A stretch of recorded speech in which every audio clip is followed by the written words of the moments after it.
wanted to show or share with you guys what I ended up finding to replace the draft fan in an older, about a 10 to 12 year old Aqua-therm 275.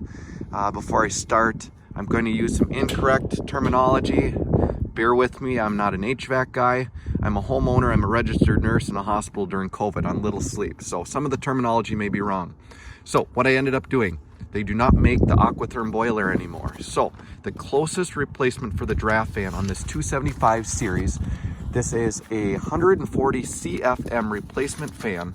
The model number on this one is the 6FHX5, and again, Dayton is the brand, 6FHX5.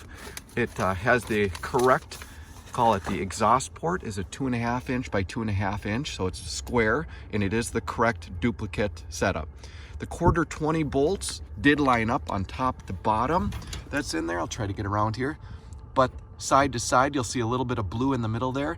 That was the original holes that I did have to re-drill over to the right. Those were off, but it was easy. I just lined up the old one, re-drilled them, and then we were able to make a new gasket and replace this. It lined up perfectly.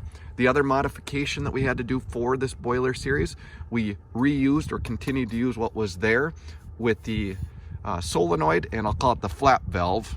Again, that's my terminology. It might kick on here in a minute. The boiler's up and running. So that hole was already here with the machine screw there.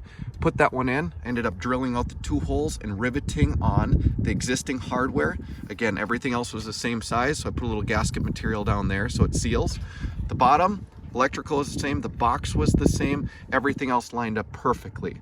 So I wanted to share that with you. I hope this was the fix for it. The other one was having some issues starting up, and I didn't want it to go out when it was 10 below. So hopefully that helps you guys out one more time. So I'll pull my little paper out here. Dayton, model number 6FHX5. I found this one on Amazon. I found them on eBay, found them on Granger. So wherever you want to shop, that's your business there. And it seems to be a good replacement for I believe it's the model 275 Aqua-therm boiler from 2010. Take care, guys.